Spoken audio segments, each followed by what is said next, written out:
La Hague, un pays sculpté par le vent, c'est l'objet de notre feuilleton quotidien. Notre épisode qui aujourd'hui est présenté par notre veto Hélène Gâteau parce qu'on va parler du mouton roussin. Ouais, et tu as vu, c'est marrant, on arrive à l'épisode sur le vent et là le vent se lève à l'instant. Léger. C'est vraiment, c'est fait pour, on l'a commandé exprès. Et je vais vous montrer que ce vent, il sculpte aussi la laine des moutons. Car la Manche, c'est le seul département français à avoir 3 races de moutons autochtones. On a le roussin de la Hague, on a le cotentin et on a l'avranchin. Alors on va partir direction Équeurdreville-Henneville, chez Michel, qui élève des roussins de la Hague.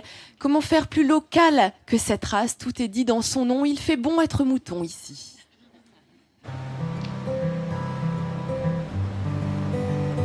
Équeurdreville-Henneville, la porte d'entrée du cap de la Hague.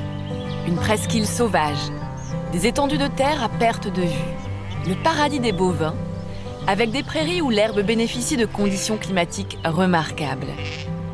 C'est ici que Michel, éleveur de moutons, s'efforce depuis tant d'années à préserver une race locale, le roussin de la Hague.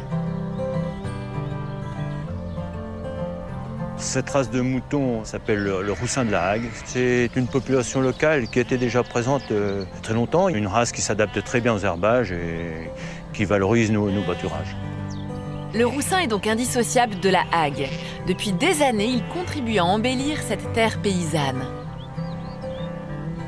Son nom vient de la couleur de sa tête, un léger brun tendant sur le roux. Sa particularité, vivre en totale autonomie dans les pâturages.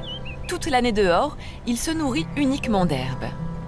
Cependant, en bon éleveur, Michel vient observer son troupeau tous les jours pour s'assurer que tout va bien. Quotidiennement, je viens jeter un œil rapide, s'il n'y a pas de problème, pour regarder vraiment l'ensemble des animaux.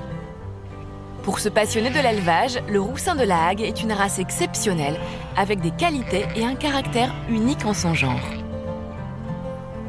Un mouton, il doit avoir des bonnes dents pour bien manger, des bonnes pattes qui sont plantées larges, avec les pattes postérieures bien alignées, et surtout un pâturon très solide. Un dos très large, avec un avant très important. Il est d'un calme et auprès de nous, d'une gentillesse exceptionnelle.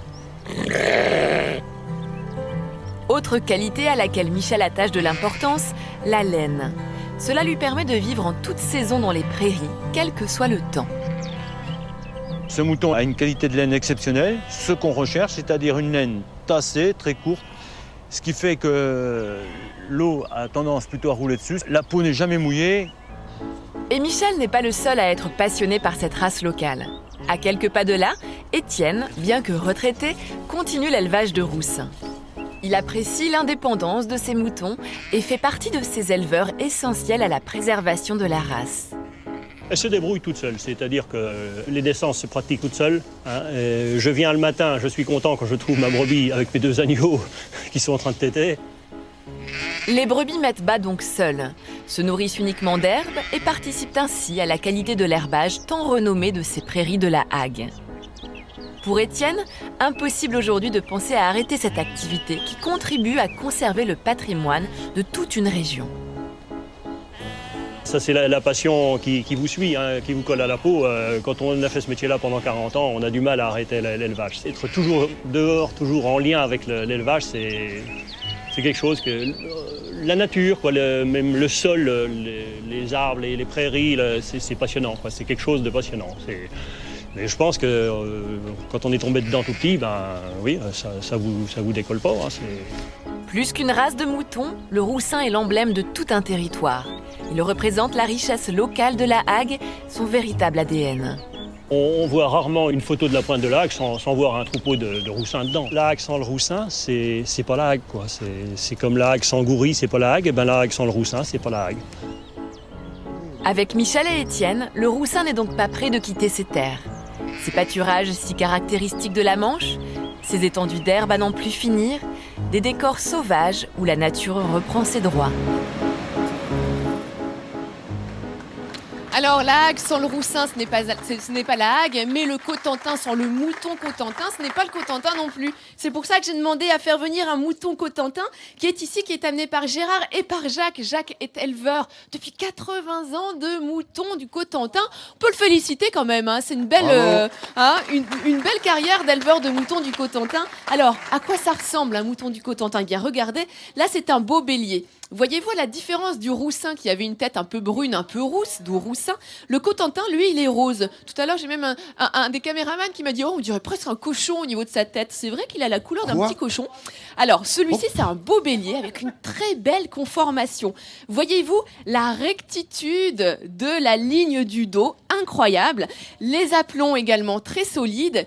Et alors, le Cotentin, quand on le regarde comme ça de haut, eh bien, en fait, son corps pourrait rentrer, viens voir avec moi, rentrer dans un rectangle. Et c'est aussi ce que l'on recherche dans la conformation de ces moutons-là. Alors, il y a quelques dizaines d'années, on a amené du sang de moutons anglais chez les moutons de la Manche pour pouvoir leur donner une meilleure conformation bouchère. Mais sachez que bien l'Angleterre, il y a une quinzaine d'années, a fait appel aux moutons d'ici pour leur donner, eh bien cette fois-ci, pour apporter un peu de volume aux moutons anglais, car finalement, les moutons du Cotentin étaient devenus eh bien d'une meilleure conformation bouchère que les moutons anglais. Alors je parle de conformation bouchère, car ce sont des moutons dont on va bien entendu élever les agneaux pour la boucherie. C'est une viande qui a une très belle tendreté, qui est très réputée ici.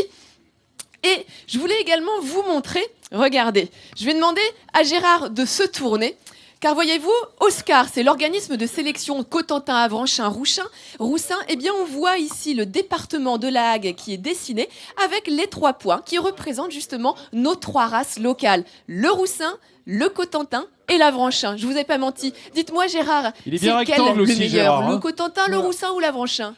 Très objectivement, je pense que le Cotentin a une longueur d'avance. Vous seriez pas un peu chauvin? Oh, pas du tout. Pas du tout. Allez, on va dire que c'est lui le meilleur aujourd'hui avec le roussin qu'on a vu dans le reportage tout à l'heure. Merci messieurs et merci belle bête. Allez, reviens Hélène. Hélène, reviens. Regardez, la grève est juste derrière nous, vous voyez. Vous allez pouvoir suivre. C'est juste là derrière moi, hein, la plage. On y est là, hein, carrément à l'estran et au départ de ce port.